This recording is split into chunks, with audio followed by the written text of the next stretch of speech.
वंदो गुरुपदकंज कृपा सिंधु नररूप हरि महामोहतन पुंज जासु वचन रविकर निकर। श्री सद्गुरु महाराज की जय। पूज्य गुरुजन सत्संग अनुरागी संजन वृंद, पूज्या माताओं बहनों,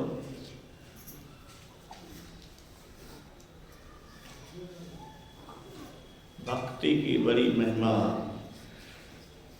कितनी महिमा सो आप सुन रहे हैं। भक्त की रक्षा के साथ साथ भक्त की आध्यात्मिक उन्नति का भार परमात्मा लेते हैं। जिस प्रसंग को डॉक्टर बैद्यनाथ बाबू ने सुनाया, मैं हूबहू सुनाता हूँ। अपराह्न कालीन सत्संग निवास पर हो रहा था। रविवार का साप्ताहिक सत्संग नहीं था।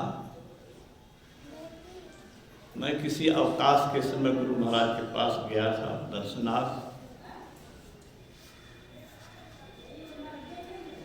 रामायण पाठ अपराह्न काल में भगवत हुआ कर रहे थे। गुरु महाराज झुक करके ठेगना पर उनकी गला चला गया। लोगों की निगाह में यही होता कि गुरु महाराज सो गए, ऊँघ गए हैं। पाठ चल रहा है, वो सब वैसी स्थिति थी। एकाएक कहते हूँ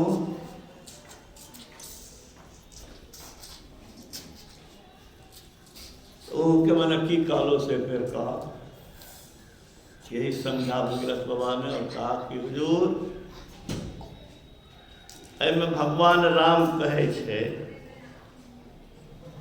हम भक्त के रक्षा वहने करे छिए जना आँख के रक्षा पिपली करे छे। तो गुरु महाराज कहे छे, ओ तो हम यह क्या समझे? हम समझे कि हम लोगों को कह रहे हैं कि इसी तरह इस बात को याद रखना। याद रखना, ईश्वर कहिए, गुरु कहिए, आपकी रक्षा उसी तरह हो रही है जैसे आँख की रक्षा पिपली करती है। आँख की तरफ कुछ अगर आवे तो अचानक आँख बंद हो जाती है। दिमाग लगाने की जरूरत नहीं है। किसी के आँख की तरफ उंगली ले जाइए, आँख फट से बंद हो जाएगा। तो रामायण में भी ये लिखा हुआ है कि आँख की रक्षा पिपली जैसे करती है, वैसे भक्त की रक्षा भगवान करते हैं। तो जब ऐसा रक्षक हमको मिले, हमारी रक्षा करने के लिए तैयार हो जाए, हम नहीं करें वो काम। कैसा रक्षक? ऐसा रक्षक जो तन मन आत्म सबकी रक्षा करे। ब्रह्मांड में किसी की औकात नहीं है कि शरीर की, मन की और आत्मा की रक्षा कर सके गुरु के सिवा, संत के सिवा। गुरु सतगुरु समहित नहीं कोई, निस दिन करिए सेव हे। तन मन आत्म रक्षक हैं गुरु, गुरु ही के नाम एक देखिए किसी रक्षा करते। इसीलिए सत्संग करके सुन करके नहीं चला जाना। याद रखना, इससे बढ़कर के कल्याणकारी कोई कार्य नहीं हो सकता है। भक्ति के पथ में अग्रसर हो जाओ, इसका अर्थ यह नहीं कि संसार का काम नहीं करो। संसार के काम को छोड़ करके जो भक्ति करते हैं वे अधूरे भक्त हैं। पूरा भक्त वह है जो संसार के काम को करते हुए भजन करते हैं। ऐसा भी संत के वचन में आता है।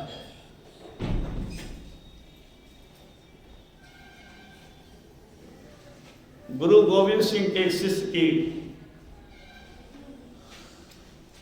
का प्रसंग पूज्य बाबा लोग अखिल भारतीय के मन से सुनाते थे कि उनके सेवक को काम वासना प्रबल हो गई और वह वेश्यालय की ओर चला। वेश्यालय की ओर जब चला तो जो रास्ते था उस रास्ते पर जब पहुंचा, निकट पहुंचा वेश्यालय के निकट, तो वहां पर गुरु को देखा, गुरु गोविंद सिंह को देखा। लौट गया मुंह छिपाते हुए, दूसरे रास्ता से जाने की कोशिश किया।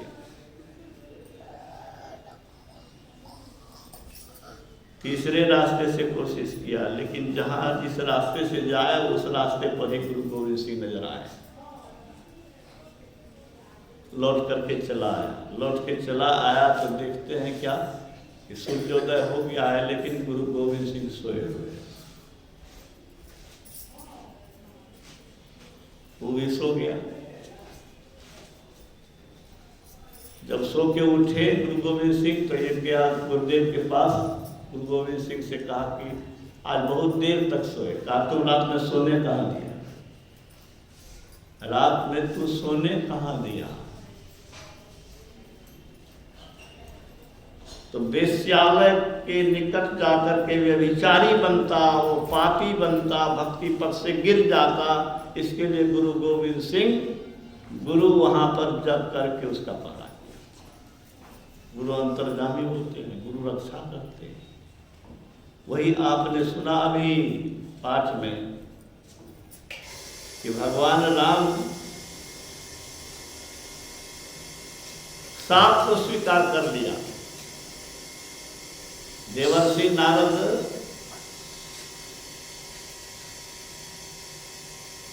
के साप को स्वीकार करके पत्नी के वियोग का होना लीला कर रहे हैं। क्या श्राप दिया था? इसकी कहानी यह है कि देवर्षि नारद के मन में हुआ कि मैंने काम वासना को जीत लिया और अहंकार में बोल गया कि मैंने तो कामदेव को पराजित कर दिया। ये अहंकार भगवान का भोजन है। अहंकार क्या है? भगवान का भोजन है। और अहंकार भक्त के लिए सबसे बड़ा बाधक है। अहंकार विकार है और विकार का मतलब अंतःकरण अशुद्ध हो गया। अंतःकरण अशुद्ध हो गया मतलब परमात्मा वहां नहीं रह सकते हैं। तो भीतर शुद्ध कैसे हो? भीतर के शुद्धिकरण के लिए विकार को खत्म होना जरूरी है। उसके अहंकार को तोड़ने के लिए काव्य कामदेव को मैंने परास्त कर दिया, तो लीला उसने रच दी। रास्ते से चला, स्वयंवर होने वाला है और लक्ष्मी सुंदरी के रूप में वहां पर है स्वयंवर में। वर चुनने की बात है, बहुत लोग दिख रहे हैं। उसको देख करके आज मोहित हो गया देवर्षि नारद। उसको मन में हो रहा है कि हम भी विवाह कर लें, इतनी सुंदरी। तुरंत तो मन में हुआ था कामदेव को मैंने परास्त कर दिया है। अब अहंकार टूट गया उसका, विकार उसके मन में घुस गया। अब ब्याह करने का मन हो गया उसको, संसारिक रस लेने का मन हो गया। प्रार्थना किया मने मन कि ये सुंदरी हमको प्रभु मिल जाए। तो भक्त की रक्षा भगवान कर रहे हैं। क्या कर रहे हैं? शरीर तो सुंदर बना दिया लेकिन मुंह बना दिया बंदर।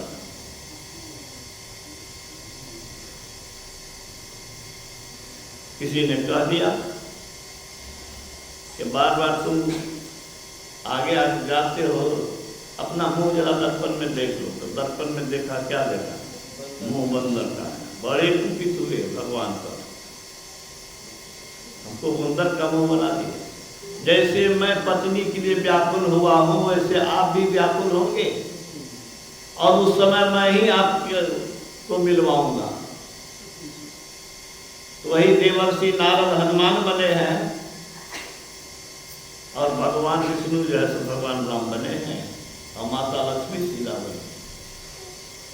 यह किसी से छिपा हुआ नहीं है कि सीता को भगवान राम से मिलाने में हनुमान का क्या योगदान रहा है। ये प्रसंग पहले की है। तो भगवान राम और हनुमान देवर्षि नारद के संवाद का आपने सुना कि आपने हमको विवाह करने से क्यों रोका? आपने ही तो प्रेरित किया था विवाह करने के लिए, तब तो मेरे मन में माया घुस गई। तब भगवान राम ने समझाया कि भक्त की रक्षा भगवान या हम कैसे करते हैं, जैसे माँ अपने बच्चे की रक्षा करती है। आग में हाथ देना चाहे बच्चा, सांप को पकड़ना चाहे बच्चा, माँ उसको बचाती है।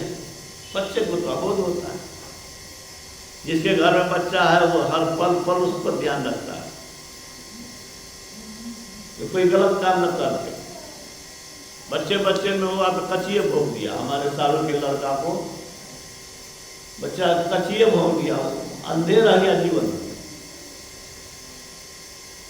तो बच्चा क्या जानेगा कि कचिया है, ये आंखें खराब हो गई। वो तो कुछ भी कर सकता है। उस अबोध बच्चे की रक्षा जैसे उसकी माँ करती है, उसके परिवार के लोग करते हैं, पल पल ध्यान रखते हैं, वैसे ही मैं भक्तों की रक्षा करता हूँ। हरि बात देखिए कितनी बड़ी बात है भक्तों के लिए,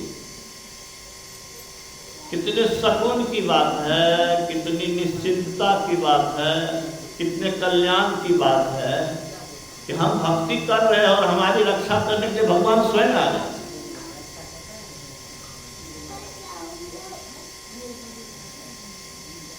लेकिन आगे चल करके उसे भगवान राम ने क्या कहा?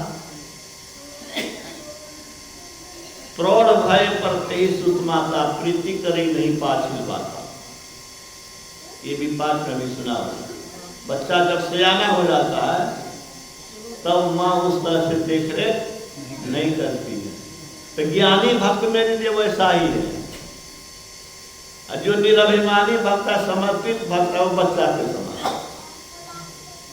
अब आपको ज्ञान का अहंकार रखना है पूजा, तो आपका भार नहीं लेंगे। मोरे प्रौढ़ तलय सम ज्ञानी, बालक सुत सम दास अमानी। अपने मान की परवाह न करे, ज्ञान का अभिमान न करे, समर्पित होकर के रहे, वो हमारा अबोध शिशु के समान है। उसकी मैं पल पल रक्षा करता हूँ। ये हम लोगों के लिए बहुत अहोभाग्य की बात है। निष्ठापूर्वक भक्ति कीजिए। एक तो रक्षक हो ही गए और भक्ति से ही कल्याण होगा। भक्ति से ही कल्याण होगा, भक्ति से ही दुखों से छुटकारा होगा। गुरु महाराज ने कहा है, मनुष्य शरीर पा करके जो ईश्वर को पाने के लिए परिश्रम नहीं करना चाहता है, वह सदा कष्ट में पड़ा रहता है। हम उबर गए कष्ट से, सो बात नहीं है। कोई इसमें सुधरा हुआ है क्या कह सकता है कि हमको कष्ट अब नहीं होने वाला है? कष्ट नहीं भोगे हैं, नहीं भोगेंगे, किन्हीं की औकात नहीं है। भक्ति में जो शिखर पर पहुंचेगा, चाहे जितने समय लगे, लेकिन शिखर पर जो पहुंचेगा वही कष्ट से उबर जाएगा सदा के लिए। मैं तो कहता हूं कि जीवन में सबसे पहली आवश्यकता अगर कुछ है, एक ही कार्य अगर कोई है, वह कार्य क्या है बोलिए तो? प्रधान कार्य है अपने को सारे दुखों से छुड़ा देने का परिश्रम। सारे दुखों से छुड़ाने का परिश्रम वह भक्ति है। गुरु महाराज कहते हैं लेकिन लोग ईश्वर को पाने के लिए परिश्रम करना नहीं चाहते। लोग को अगर 50 हाथ हो तो 50 हाथ से संसारिक कमाई करेगा। गांधी छाप के जमा करने में पूरा एनर्जी हम लोगों का भी लगता है, जीवन में लगा है। अधिकांश लोग का तो यही हाल है। तो गुरु महाराज कहते हैं परमात्मा को पाने के लिए लोग परिश्रम करना नहीं चाहते। चाहते हो और कठिन है, और कठिन है। प्रेमानंद स्वामी को सुन रहे थे,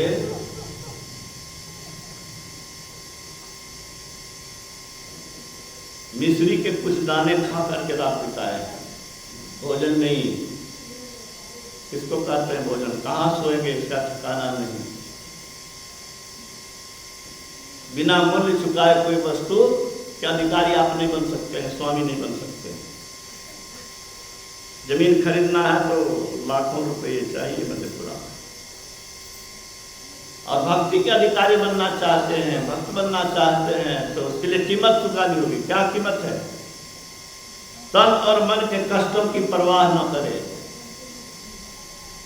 और गुरु के आदेश में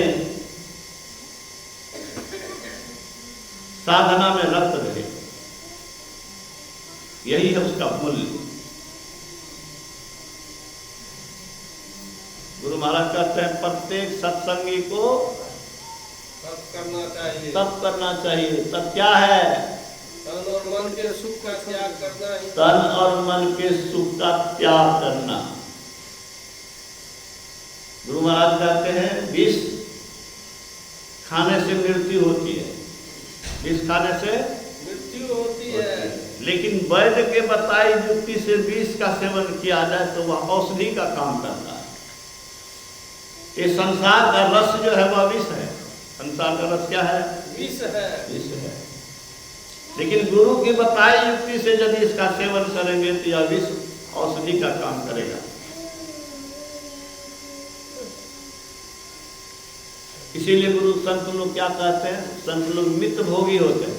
क्या क्या होते हैं? मित भोगी होते हैं। मित भोगी का मतलब क्या हुआ? अल्प भोग। जितनी आवश्यकता है शरीर को जिंदा रखने के लिए उतना लेना, उससे ज्यादा न लेना।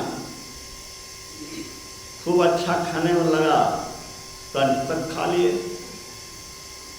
भले ही लीवर फड़फड़ा रहा हो कोई बात नहीं है। और आपके यहाँ भोजन में रहे तो आप कहिएगा कि हमारा कितना नाम दस हो, तो नहीं हो लेगा तो यो दीजिए। हाँ,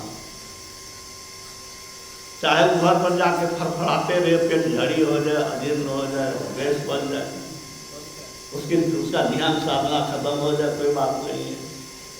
तो मित्र भोगी बन करके रहना। तो हम लोग ये काम कर रहे हैं, लेकिन अधिकांश लोग ऐसे हैं जो बाल बच्चे को इसके लिए प्रेरित नहीं करते हैं, या अपने लोगों को प्रेरित नहीं करते हैं। तो हमको तो भीतर से तकलीफ होती है, सोचता हूँ कि सत्संग क्या किया। अरे हम जिस चीज को मूल्यवान समझ रहे हैं, उस मूल्यवान वस्तु को ग्रहण करने के लिए अपने बच्चे को प्रेरित करेंगे कि नहीं? अपने मित्र को प्रेरित करेंगे कि नहीं? तो आप तो गुरु महाराज की भक्ति करके अपने इस लोक और परलोक को बनाना चाहते हैं, लेकिन अपने बाल बच्चे को, अपने परिवार के लोगों को, अपने मित्र लोगों को आप इसके लिए कुछ प्रेरित भी नहीं करते, उसके सामने इस बात को रखते भी नहीं है। अगर नहीं रखते हैं तो मेरा आग्रह है कि जरूर इसके लिए आप प्रेरित करिए, नहीं तो इसका मतलब आप सुन लीजिए। गुरु महाराज ने, कबीर साहब ने कहा, अब तू भूले को घर लावे सोजन, परमात्मा के गुरु के प्यारे वही होगा। परमात्मा का प्यारा कौन होगा? जो भूले भटके को भी इस राह पर लाएगा। बेटे हो, बेटी हो, पड़ोसी हो, छात्र हो, जो भी आप संपर्क में आवे, इसीलिए तो प्रतिज्ञा हम लोगों से करवाया है। दीक्षा लेने से पहले प्रतिज्ञा की है। क्या प्रतिज्ञा क्या है? तन मन धन से हाँ, गुरु का सेवा कर, संत मत के प्रचार प्रसार में सहयोग करूंगा। संतों का विचार क्या? गुरु, ध्यान, सत्संग और सदाचार। गुरु के शरण में जाओ, इसकी महत्ता बताओ, ध्यान की महत्ता बताओ, सत्संग की महत्ता बताओ, सदाचार की महत्ता बताओ, यानी संत मत की महत्ता बता करके संत मत के ओर लाओ। वह मेरा प्रिय कार्य करता है। भगवान कृष्ण ने कहा, 18वां अध्याय में अंतिम नाम पढ़िए कि अर्जुन, तेरे मेरे इस संवाद को, इस ज्ञान के संवाद को जो लोगों के बीच फैलाएगा, उससे बढ़कर के मेरा प्रिय कोई कार्य करता नहीं। अब लीजिए, यह भी एक गजब बात है, गजब वरदान है। आप उसकी भलाई नहीं कर रहे हैं जिसको इसमें जोड़ रहे हैं। किसकी भलाई कर रहे हैं? अपनी भलाई कर रहे हैं। अपनी भलाई यह कर रहे हैं कि उनका प्रिय कार्यकर्ता आप बन रहे हैं, और उससे बढ़कर के प्रिय कार्यकर्ता मेरा कोई नहीं है। यह भी वचन आप पढ़ लीजिए। उसमें इस भूमंडल पर, ब्रह्मांड में कोई भी उससे बढ़ के प्रिय कार्यकर्ता नहीं है। तो गुरु महाराज ने लेकिन एक हिदायत दे दिया है। क्या हिदायत दिया है? प्रचारक को चाहिए कि संतों की वाणी को अधिक से अधिक जाने, उसको समझावे, जो मन में आया सो कह दिया सो बात नहीं। ऐसे प्रचारक की मैं प्रशंसा करता हूं। ऐसे प्रचारक की प्रशंसा करता हूं जो उत्साह रखते हैं एक, और संतों की वाणी के विचार के अनुसार अपना जीवन जीने की कोशिश करते हैं।